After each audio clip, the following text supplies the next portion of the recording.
형제 자매 간의 경쟁, 과연 필요할까요? 그리고 부모님의 역할은 무엇일까요?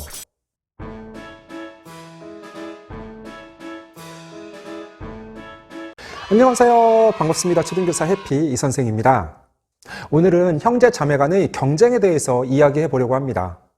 과연 형제, 자매, 남매 간의 경쟁이 필요한지, 부모는 그 아이들 속에서 어떤 입장을 취해야 하는지 자세하게 알아보도록 하겠습니다. 그럼 지금 바로 시작하겠습니다. 출발! 요즘 가족들을 보면 대부분 자녀가 1명 내지 2명입니다.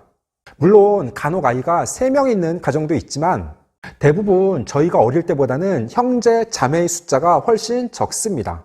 당장 저 같은 경우에도 2남 1녀의 막내입니다.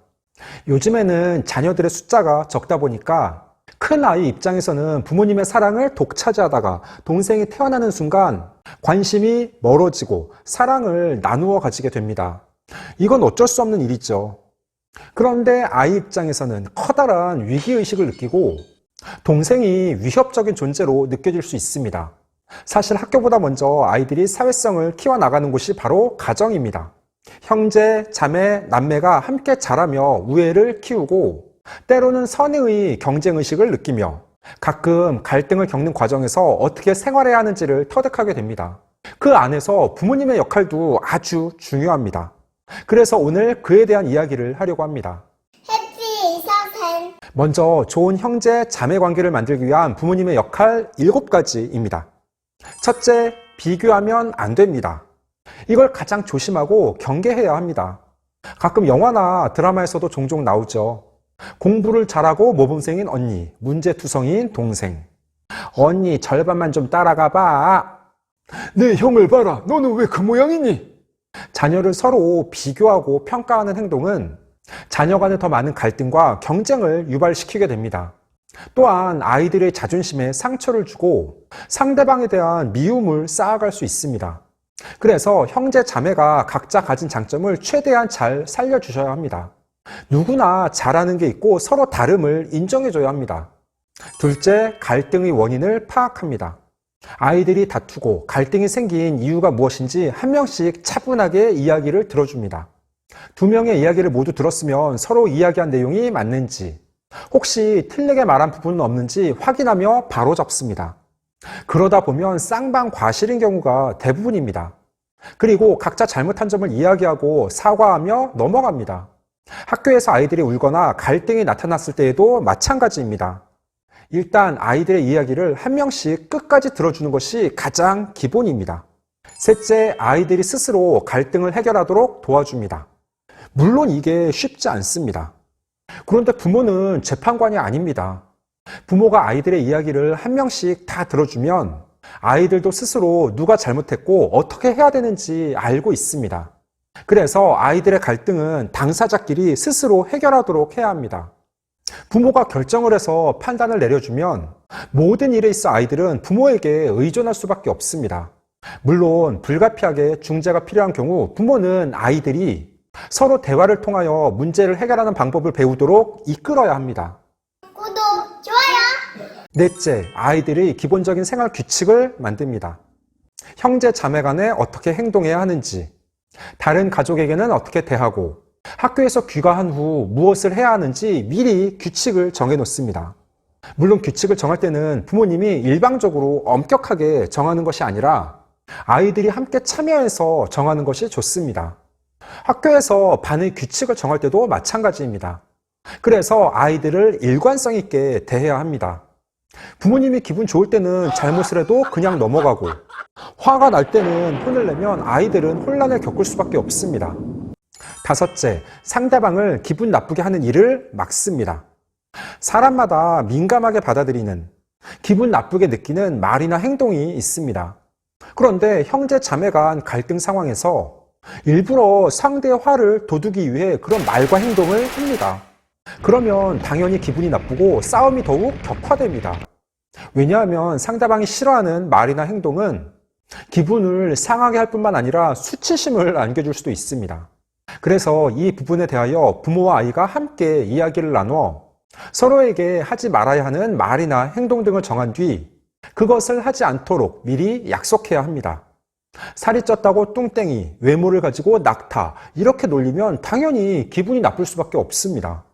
사실 이건 아이들뿐 아니라 부부간에도 적용되는 이야기입니다. 여섯째, 신체적인 폭력은 절대 금물입니다. 아이들이 아무리 화가 나더라도 서로 신체적으로 폭력을 행사하는 것은 막아야 합니다. 화가 났다고 해서 폭력을 사용한다면 그것이 나중에 친구 관계에서도 그대로 나타날 수 있습니다. 만약 그런 일이 벌어지면 엄하게 혼을 내고 다시는 그런 일이 벌어지지 않도록 다짐을 받아야 합니다. 그래서 서로 언쟁, 말싸움은 할 수 있지만 동생을 때리거나 남매 간에 서로 치고받는 싸움은 벌어지지 않도록 해야 합니다.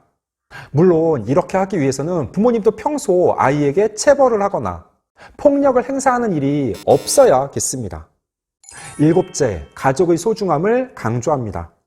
가족은 원팀, 하나입니다. 서로 경쟁 상대가 아니라 평생 함께해야 하는 동반자입니다. 그리고 가족은 영원하게 유지되는 관계입니다.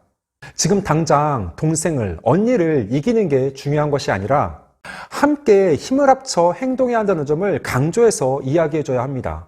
부모님이 본인의 형제 자매와 돈독한 모습을 보이는 것도 좋은 본보기가 될 수 있습니다. 또는 아이들이 함께 힘을 모아 해결할 수 있는 활동을 하는 것도 좋은 방법입니다. 오케이. 주변에서 보면 특히 자매보다는 남자 형제 간의 갈등을 많이 볼 수 있습니다. 보통 큰 아이는 동생 때문에 폐위된 왕을 경험하게 됩니다. 동생이 태어나기 전까지는 부모님의 사랑과 관심을 독차지하다가 동생이 태어나는 순간 왕관을 물려주고 관심에서 멀어집니다. 그 반작용으로 동생과 같이 어린아이처럼 행동하거나 오줌을 싸는 등 퇴행적인 모습을 보이기도 합니다. 둘째 아이는 경쟁적인 성향을 보이는 경우가 많습니다. 형이 나보다 나이도 많고 덩치도 크며 아는 것도 많습니다. 부모의 관심도 왠지 형이 더 받는 것 같습니다.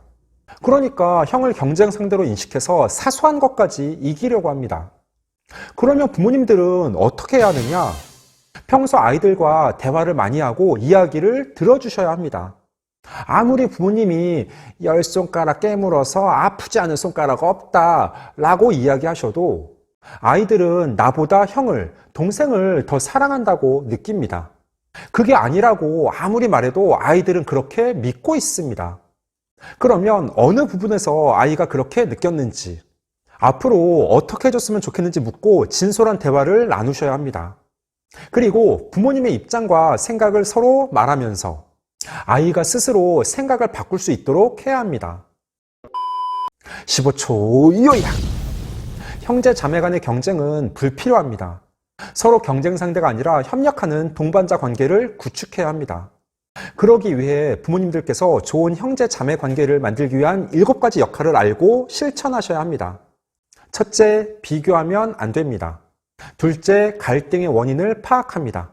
셋째, 아이들이 스스로 갈등을 해결하도록 도와줍니다. 넷째, 아이들이 기본적인 생활 규칙을 만듭니다. 다섯째, 상대방을 기분 나쁘게 하는 일을 막습니다. 여섯째, 신체적인 폭력은 절대 금물입니다. 일곱째, 가족의 소중함을 강조합니다. 오늘 준비한 내용은 여기까지입니다. 앞으로도 보다 더 유익하고 재미있는 영상을 가지고 꾸준하게 계속 찾아뵙도록 하겠습니다. 이상 초등교사 해피 이선생이었습니다. 안녕.